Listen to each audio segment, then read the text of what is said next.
Hi, this is Frank Falvey with Frank Presents, and today we have as a guest Brian Clinton. Brian, welcome to the program. Thank you, Frank. Thanks for having me. You're welcome. Brian, you're running for Governor's Council. Governor's Council is John Quincy Adams wrote our Constitution for the state of Massachusetts. It included a council to advise the governor, and you would like to be on this council.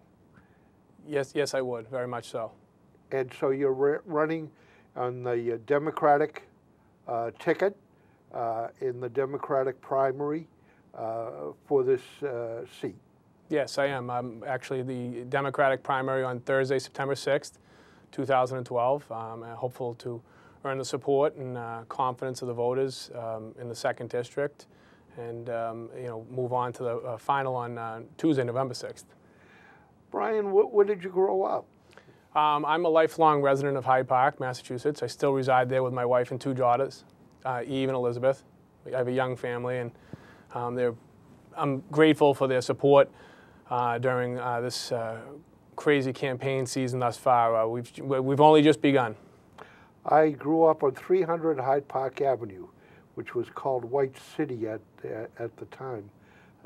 Lived there in a 3-room tenement in the basement. I am proud to say that White City still exists. There's a senior apartment complex down there, the Woodbourne Apartments, right. And I have a lot of supporters in the area who, Mike Fitzpatrick and the Gill family on Goodway Street. I know White City well. My father coached Jamaica Plain hockey. And I'm trying to think of the tavern on the other side of Forest Hills, Green Street, the famous Irish tavern that politicians. Doyle's Cafe. Doyle's Cafe. Yeah. Yes. I'm very fond of the Burks and Doyle's Cafe. I've been to many political fundraisers. Most recently, I was there at a fundraiser for Lieutenant Governor Tim Murray, who is the chair of the Governor's Council, and just before that I attended a fundraiser for your congressional candidate Joe Kennedy, which my boss, Boston City Councilor Rob Consavo, hosted for Joe Kennedy about 2 months ago. Okay. So you grew up and did you go to public schools in Boston? I did the hybrid thing. I went to Most Precious Blood School until 6th grade, upon which time I had taken the Latin test, and I went to 7th grade through 12th grade at Boston Latin Academy, where I graduated in 1991. Yeah, I went to English. Well, their rival's Boston Latin School, and I don't want there to be any confusion for anybody in the area who went to Boston Latin. I'm admitting fully I went to Boston Latin Academy, which was formerly the Girls Latin School. I was the last class to graduate from Ipswich Street. Academy, yes. Academy. Yes, there is I'm sure you know, as an English graduate, right, there's a clear distinction. And between the Academy. Yeah. Now, the Academy is private, right? No, Boston Latin Academy is a public institution, formerly Girls Latin School. Oh. Yeah. Oh. So, I graduated in 1991, and from the excellent education I received at Boston Latin Academy, I went to Syracuse University for a year of college. Orange man? Hence my colors. You'll see. I am, while not a graduate of Syracuse University, I'm one of 6 children, the second oldest of 6. We're the Brady bunch. We're not in the same order as the Bradys, but I would be Greg. I'm the oldest son. And, financially, it wasn't, because I'm from humble beginnings, hardworking, blue-collar roots. It just wasn't viable for me to stay at Syracuse University. So I then went to North Adams State College, which is now Massachusetts College of Liberal Arts at North Adams. Is it? It is, yes. It's out there. It's a great school. Kind of a nice community around that school. Yeah. So did you enjoy North Adams? I enjoyed it very much. The Berkshires are a beautiful, beautiful setting. A lot of culture going on. There In fact, yeah.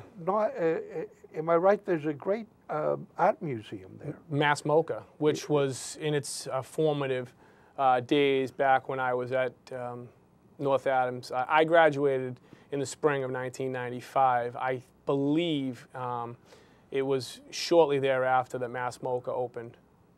Yeah. It was highly regarded, much spoken about during my college days. What was your degree in?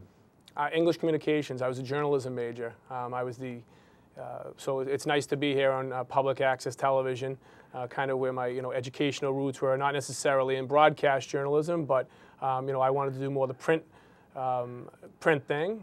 That's why I went to Syracuse University. I was pursuing a degree, hopefully or ideally, at Newhouse School of Communications. When that didn't work out, I went to North Adams and had tremendous opportunities at the college. I served for 2 semesters as the editor-in-chief of The Beacon, which was an award-winning publication. I'm proud to say that. I served on the newspaper alongside a lot of good friends that actually are residing in the 2nd District that I'm still friends with today. Yeah, great. And are you married? I am. I'm married to Jessica, formerly Hill. She's Jessica Clinton now, who's still a little north of us here at work today. She works at TJX up in Framingham. Mm-hmm. We've been married on New Year's Eve 2008.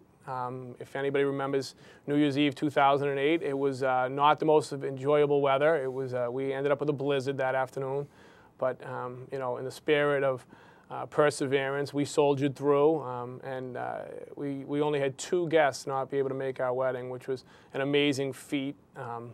Great. Considering the circumstances. Right. Somebody was snowed into an airport, and somebody was trying to come from Connecticut, and the weather was just too much. Great, great. We were lucky. And you have a family? I do. I have 2 girls, Eve, who's 2.5, and Olivia. It's kind of a birthday today because she was born on March 2nd, so it being July 2nd. She's 4 months today, little Olivia, and they're the apple of my eye.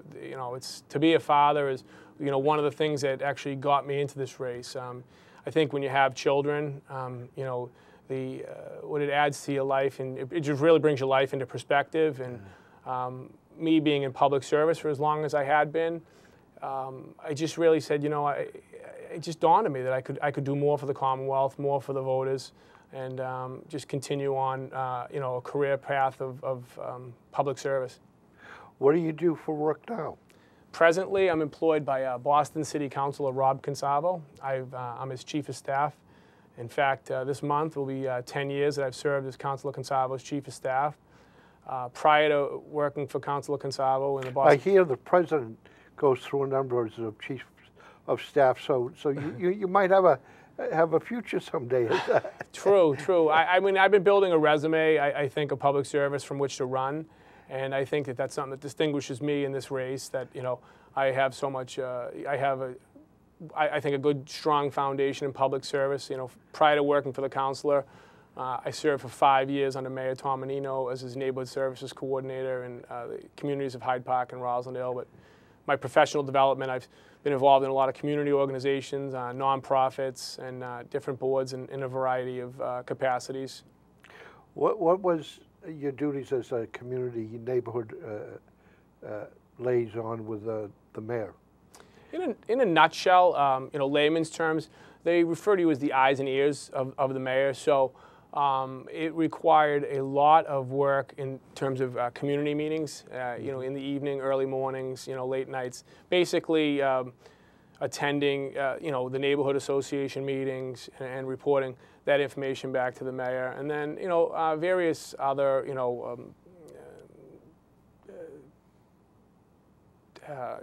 like administrative responsibilities, zoning work, licensing work. Did you work in the Roslindale area? I did, yeah. I understand from Chronicle that has changed quite a bit for the better. Were you instrumental in when that was happening?